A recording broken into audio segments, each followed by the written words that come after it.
Yeah. All right, 41. Matching the equations. It looks like equation 1 is totally different than the others. Why?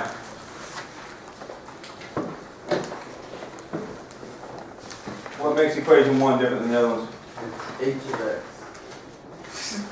Yes. What else? Both are squared. Both are squared. So what's the degree of equation 1? 4, right? The other ones are degree 3, right? When you put it in standard form, you're going to end up with an x cubed, right? So if it's got degree 4, how many terms should it have? 3. Should have 3 terms, right? One less than the degree. So if you look at the pictures, the only one that fits that would be G2, right? 3 terms. 1, 2, 3. That's E1. Are we okay with that? Yeah. All right, now, the other 3. If we look at the graphs, they all have different y-intercepts. How do we find the y-intercept? How do we figure out what the y-intercept is?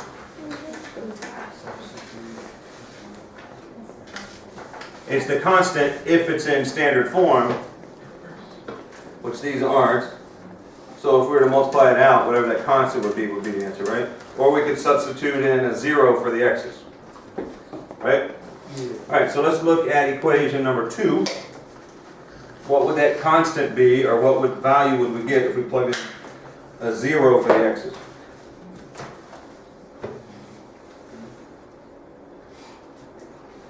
What? We're multiplying, right? Yeah. Positive 2. Oh, we can multiply. Okay, I got 9. Yeah. Yeah. Negative. -3 squared times 1, right? So the y-intercept there would be 0, comma 9. Which one is that? G1, right? So that's E2. Equation 3, what would the y-intercept be? Equation 3, 0, comma Maybe -9. -9. So that would be equation 4, right? No, I'm sorry, G4, which would be equation 3. And just to make sure, the y-intercept for equation number 4 is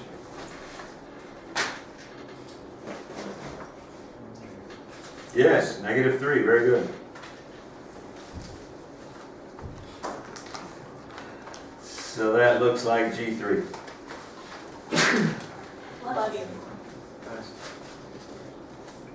No G6s, huh? All right. Any questions on 41 before we move on?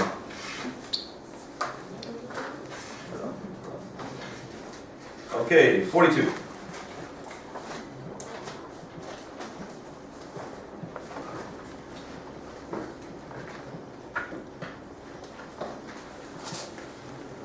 Solve over the reals.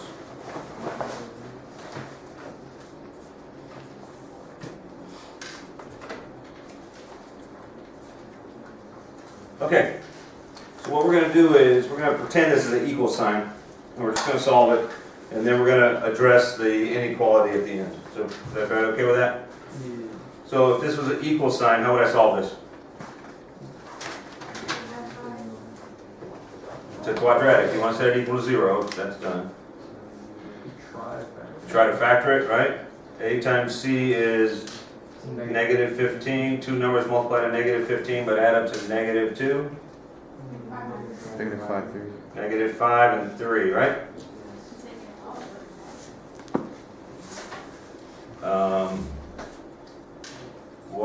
What do we do now? 3x squared. We got to split the middle term, right? Yeah, minus 5x. So 3x squared minus 5x plus 3x minus 5.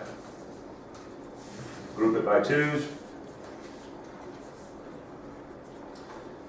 What can I pull out of the first grouping? X. Pull out an x. That leaves 3x minus 5. What can I pull out? Second grouping? 1. Plus 1. 3x minus 5. So it factors into x plus 1 and 3x minus 5. So what is x equal to? -1. -1 or 5/3. Good. Okay, so now we need to address the fact that we had an inequality, right? Do a number line. Put your answers on there, -1 and 5/3. So what I have here is 3 sections of numbers. I have this section over here, I have the numbers that are in between, and I have all the numbers that are greater than 5/3. What I need to do is pick a number in each section and check it. Plug it in and see if it's actually greater than or equal to 0. Okay? So what number should I plug in over here? -2. Keep it simple, right? Now, just a helpful hint. I'm not too concerned about exactly what number I'm going to get. I'm just concerned, is it going to be positive or negative? Because I just want to see, is it greater than 0? Does that make sense? Okay, so if we plug in a -2. -2 squared is 4 times 3 is 12, right? That's a positive number. -2 times -2 is another positive number. Is that going to be positive or negative? Positive. It's going to be positive. Greater than 0, yes. So I know this part works.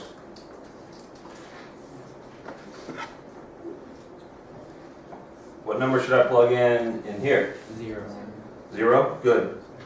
If I'm plugging in 0 for my x's, what value am I going to get? -5. -5 is not greater than or equal to 0, so this section does not work.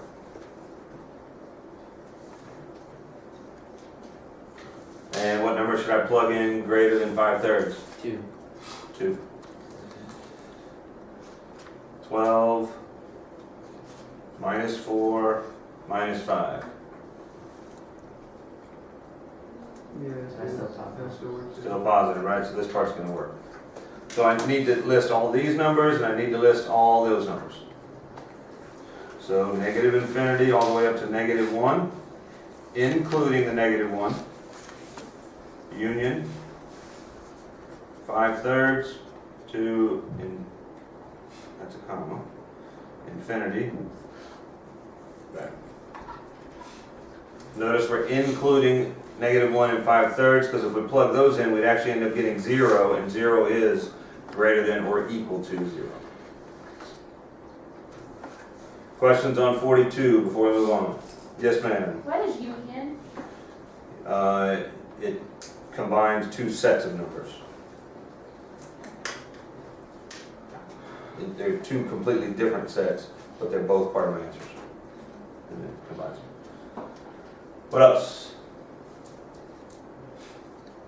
We'll go with 42? All right, 43.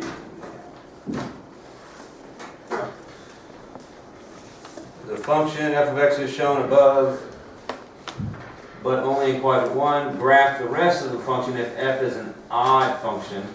The domain of f is all x's not equal to 0.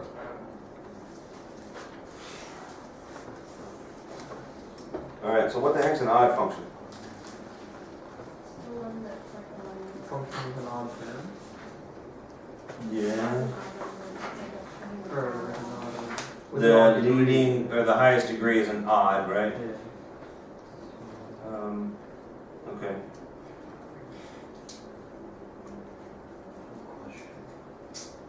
I thought you said f of x is equal to 1. Or like f of x is y. It is. So y is y. You don't think y is equal to 1?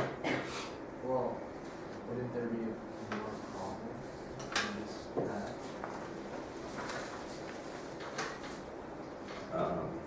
They're just telling you you don't need to know the equation of the graph, I guess.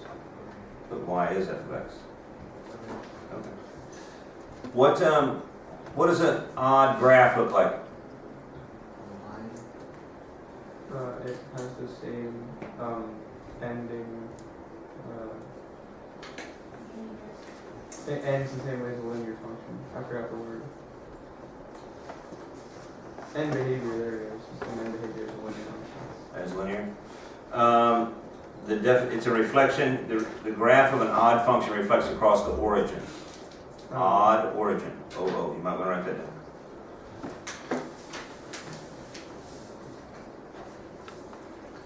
The graph of an even function, which we're not doing this problem, but the graph of an even function is a reflection across the y-axis.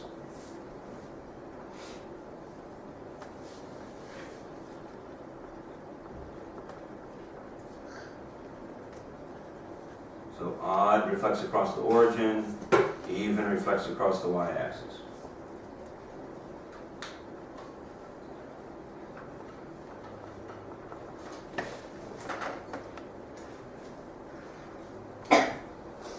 Alright, so if I try to draw this, reflects across the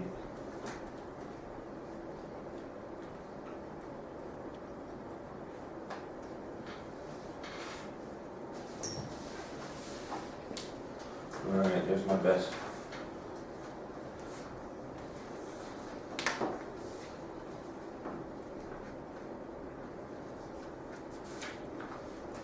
Any questions on that?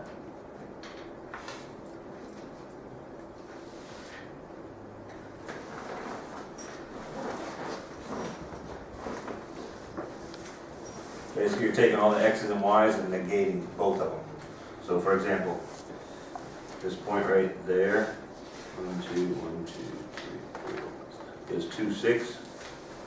If I reflect the point 2, 6 across the origin, it'll become negative 2, negative 6.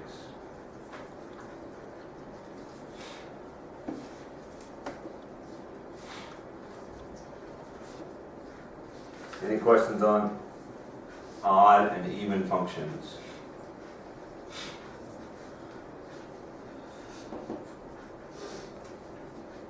Okay, 44.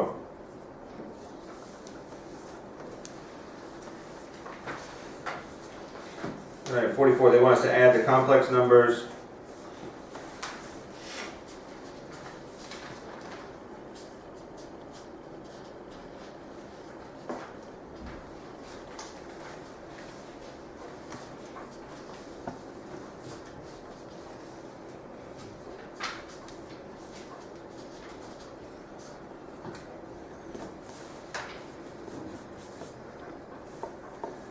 Okay, I'm going to go ahead and simplify these radicals. 5 minus I plus 12 minus 6I. Everybody okay with that? So now we'll combine the real and then combine the imaginary. So I get 17 minus 7I.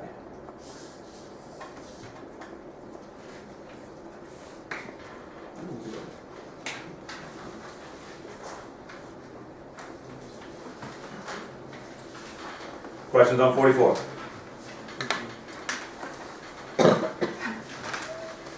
Okay, 45.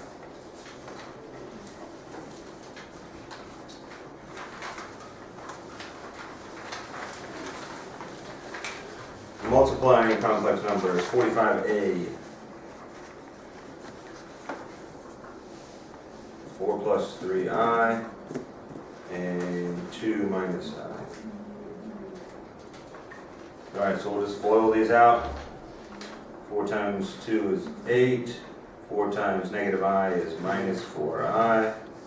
3i times 2 is plus 6i. 3i times negative I is negative 3i squared. What is this going to become? That's going to become a positive 3. Plus 3, right? Remember, I squared is negative 1. So negative 3 times negative 1 gives us positive 3. So that'll give me, if I add it with the 8, that'll give me 11.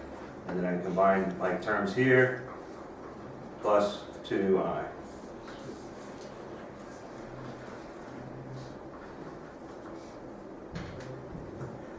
Questions? All right, 45b.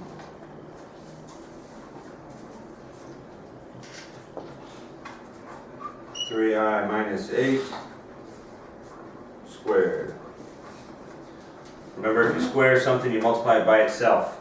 So it'll be 3i minus 8 times 3i minus 8. FOIL again.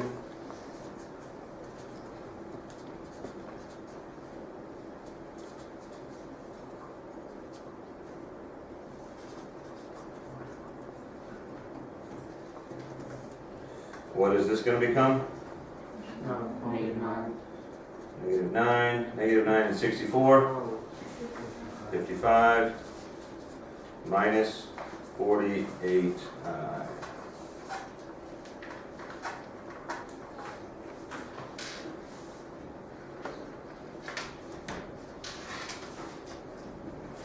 Looks like we're going to need our calculator for the next couple questions. Any questions on 45B?